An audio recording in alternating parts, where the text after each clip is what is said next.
That time I got reincarnated as a true dragon by NautyManu. Chapter 78. The resolve of two parents. Lucia in her dim conscience state only heard her daughter crying. Even when she wanted to run towards her daughter, her body wouldn't respond to her. Despite the numerous attempts she tried, she couldn't get up.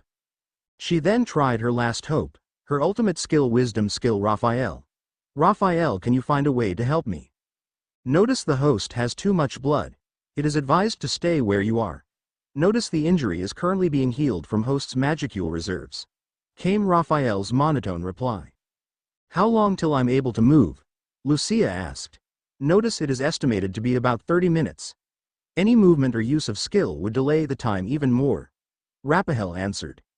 No, that's too much. Make it happen in 5 minutes. No, make it happen even sooner. Lucia said.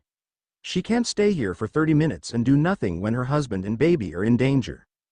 Warning, it advised to stay and not move around. Raphael advised again. I can't stay here, Rael. Not when my daughter is taken by that man. I need to rescue her even if it means I will die in the process, Lucia shouted angrily. Raphael was silent for a moment. She couldn't understand why her master was so distressed. But even when she had no emotion, she knew her master needed her help. So she began to look for alternative ways to help her master.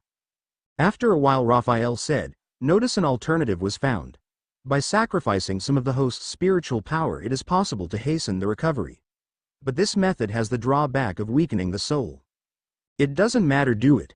Lucia said decisively. She didn't care what the cost would be if it allowed her to rescue her daughter. Host's approval received.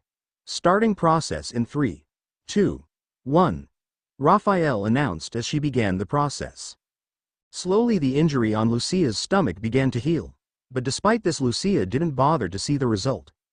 As soon as she felt she could stand up, she stood up, and with help of her staff she began to head back to her house. In her mind she only had one thought: I need to rescue my daughter. Veldanava gritted his teeth as he glared Raven with killing intent filled in his eyes. If that bastard didn't have a dagger pointed at his daughter's neck, he would have killed him on the spot. Hey there, it seems you have no love for your daughter, Raven said as his eyes were filled with madness. He brought his dagger close to Milam's neck. This action infuriated Veldanava even more, but due to his remaining rationality he tried to calm down. With his teeth grinding he asked, let my daughter go. I will surrender. Hearing his words, Raven laughed maniacally. He then said in a condescending tone, oh, negotiating, are we? Well, that's good. But you forgot a tiny little detail. You have no right to negotiate with me, peasant. Drop that weapon if you want to see your daughter in one piece. Oh, I can very well make sure gets the same treatment her mother got. Veldanava at that moment almost lost his sanity. He was hoping they wouldn't do anything to Lucia since she was a member of the royal family. But it seems the situation is way worse than he could ever imagine. I need to check Lucia's condition fast. And most importantly, I need to rescue my daughter from this vermin, Veldanava thought. Since agreeing to his demands may allow him a chance to save his daughter, he decided to comply. He threw away his sword and said, there, I did what you asked, now give me my daughter. Raven, whose expression was filled with madness, cackles evilly as he said, why the hurry? Don't have to pay for the consequences of killing my men. You even killed Sylvan, one of our commanders. With a cold smile Raven said, men beat up this trash. Don't worry, if this peasant values his daughter's life, he would be a good dog and do nothing and accept his punishment. Although the men were still afraid of Veldanava, they still moved forward. It was either to beat up Veldanava or be tortured by Raven, who was cackling in madness. And these guys knew what the correct choice was. With hesitant steps they arrived near Veldanava. But even when they are so close, Veldanava did nothing. He only glared at Raven, who was still holding his daughter. One of the bravest of all of them clenched his fist and punched Veldanava hard in the face. Veldanava stumbled a little bit but didn't retaliate. He was still looking at his daughter. Seeing nothing happen to them, the men slowly began to lose their fears. They then began to beat up Veldanava without holding back. Despite having such exceptional swordsmanship and soul arts, Veldanava at the end of the day only had a body similar to a normal human. So after taking a few punches from these elite soldiers, his body slowly began to break. His internal organs were a mess. His wounds, which he accumulated in the fight with Sylvan, were covered due to how much blood that was oozing out of his body. But despite such a situation, Veldanava didn't scream or show any discomfort. He didn't even blink as he still glared at Ravan. Seeing that Veldanava didn't give the reaction he wanted, Ravan clicked his tongue in annoyance. He wanted to weaken Veldanava's will so he could put him under his unique skills control. Since he lost all of his elite soldiers, Ravan desperately needs some good soldiers, and Veldanava just happened to be the best pawn. So he tried his best to break his will. He killed his wife and kidnapped his daughter. He made his men beat the hell out of him, but this mutt is still not breaking. Sighing in annoyance, he was now left with the last option. That is to heavily injure him so his will would be shaken. But the problem with this option is that he must do it himself.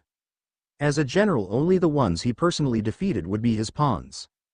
What to do, Ravan thought as a calculative glint passed through his eyes. While Ravan was busy thinking about what to do, he didn't realize a staff was about to hit his head. He only saw it from the corner of his eyes when it was millimeters away from his head. Pack! He cursed, but it was too late. The staff hit him right in the head, making him temporarily disorganized. This time lapse was enough for both Lucia and Veldanava. Veldanava sprang into his feet as he kicked the soldiers who were beating him up, and ignoring the injuries he dashed towards Ravan by utilizing Shunpo. And before anyone could react, Veldanava punched Ravan right in the face. Due to Veldanava using stellar mana to enhance his strength, he effectively broke Ravan's nose. Despite feeling immense pain, Ravan, in his last effort of taking revenge, used the dagger in his hand to kill Milam without any hesitation. His goal was to earn a chance for him to strike. His strategy proved to be effective as Veldanava used his own hand to block the dagger from harming Milam. And when Ravan stabbed Veldanava, he knew he had won, because in the next second he swiftly took it out and stabbed it in Veldanava's heart. "Velda!" shouted Lucia as she saw her husband being stabbed by Ravan. Dot, dot, dot, dot, dot, dot, dot, dot, dot, dot, dot. Chapter 79. Help is on the way. Ravan, despite being disordered, was a master strategist.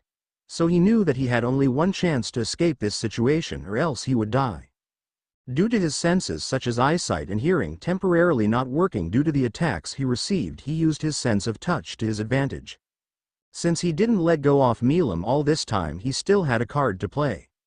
Using his sense of touch as a guide, he swung his dagger towards Milam. His objective was to find Veldanava's exact location. And just when Veldanava used his hands to catch the dagger, Ravan had completed his objective. He quickly pulled Veldanava towards him. This will increase his chances of mission success, and in a swift moment he released his dagger from Veldanava's grip and stabbed him right in the chest with his muscle memory. Frankly, this strategy has a low success rate, but with Veldanava being severely weakened by the beating made earlier, it is possible for it to succeed. And heard the scream, Ravan knew he had hit the jackpot. With his half-opened eyes he saw that his dagger had only managed to stab Veldanava on the side. A pity, but a welcome one, Ravan thought. He still wanted to make Veldanava his ultimate pawn. And this may be an opportunity he was looking for. With his returning senses, he kicked Veldanava, completely ignoring the baby he was trying very hard to protect. Despite being stabbed by a knife, Veldanava used his body as a shield to protect Milam from getting hurt. And as a result, he was flown towards the house and confidently collided with Lucia, who was trying her best to help. All of them collided with the house.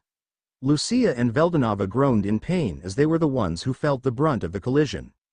Men apprehended them, Ravan ordered as he looked at Veldanava with a cold smirk. He could feel that Veldanava is now at his weakest. The men immediately did as they were told. They rushed towards Veldanava and his family. Veldanava, seeing their approach, gritted his teeth in anger. He was too injured to fight back, and he needed to protect his family. So he decided to do something reckless. He took the staff Lucia was using as a walking stick. Then he used his last remaining skill, ultimate skill creation, Lord Ahura Mazda. A barrier began to form around them with staff acting as the catalyst. What Veldanava did was recreate the multi-dimensional barrier Covenant King Uriel had. And for this, Lucia's staff, which was bathed in both Rimuru's and Veldanava's aura, is more suitable. Despite being able to pull off such a good defensive technique, it isn't without any cause. Cough asterisk. Veldanava coughed as he spit a mouthful of blood. His body, which is reduced to what a normal human possesses, is unable to endure the recoil of using an ultimate skill. In fact, if it wasn't for Rimuru teaching him many soul techniques that are used for healing, his body might have already lost it. But despite all the shortcomings, Veldanava felt that it was worth it. "Velda, are you all right? Talk to me, Velda." Lucia, who was now carrying Milam in her embrace, asked worriedly as she tried to talk to him. Despite having a condition worse than Veldanava, she still worried about him. "Cough, I'm fine, Lucia. I won't crumble just because of using my own skills. More importantly, you need to heal yourself. You have lost too much blood," Veldanava said as he gazed at Lucia's wound with a worried expression. "Her clothes are dyed red due to how much blood she lost while coming here." Lucia shook her head as she replied, "Don't worry about me. My wounds are slowly being healed by Raphael." While Lucia and Veldanava were assessing their situation, Raven, who was outside the barrier, was fuming in rage. He couldn't believe that those two had such a trump card hidden. And apart from that, he is getting worried because this mission has taken too much time. Previously, they estimated that by the time the Empire had stopped the resistance, their whole operation would be finished. But due to the actions of these two, not only did the operation not finish, they even lost more than half of their elites, with Sylvan, who was a commander, included. "We need to finish this fast," Raven thought with a grim expression. As much as he wanted to get Veldanava as his puppet, he first needed to stay alive to do that. Attacking the royal family meant making Emperor Rudra his enemies, and no one wanted to face Rudra. The only reason they even went as far as to kidnap Lucia and Veldanava is because they knew that Rudra wouldn't dare make a move if he realizes that his sister is in their hands. That is their guarantee for their whole plan. "Men, attack that barrier in Formation A. We need to take that barrier down quickly before the Emperor comes running here. So whatever you do, don't dare to hold back if you all value your lives," Raven shouted as he decided to quickly find the barrier's weakness and finish this quickly. As a master strategist, his quick thinking is his main power. So with his orders, the soldiers slowly found key points of the barrier they could use to break it down. They just needed precise and powerful attacks to completely break it down. Fortunately, they are enough personnel to do it. Veldanava gloomily looked at his surroundings. Although he expected this outcome, but the enemy analyzed his barrier too quickly. Even though Veldanava created this barrier in a hurry, it is still something he made by using Covenant-kind Uriel as a base. So he thought that this barrier would hold on for another 5 hours at least. That would be more than enough time for Dino to come back. But it seems fate is not on his side. Not only did Raven analyze his barrier, he even made a method to completely destroy it in a short amount of time. This level of intelligence is frankly at a level near Rudra. Had he not been an enemy, Veldanava would be greatly impressed by him. Just when Veldanava was at his wit's end, he felt a sudden familiar presence coming towards him at a fast speed. Recognizing who it was, he felt a little relieved. With her coming, I only needed to buy enough time for us, he thought as he pondered the things he could do. After pondering a bit, he said aloud, "Lucia, can you cast a barrier with your remaining magic reserves?" Lucia, although puzzled, answered, "Yes, my magicules have regenerated enough to cast a barrier, but it won't be as effective as the one you casted. It doesn't need to be as durable as this one. I need you to cast a simple barrier that will protect both you and Milam from my next move. Don't worry, help is one way, so we only need to buy enough time." Lucia nodded her head. Although she didn't know what Veldanava was planning to do, she didn't have the luxury to ask about it, and since he said help is coming, he won't do something too reckless. What Lucia at that time didn't realize was that when a dragon wanted to protect its family, nothing is reckless.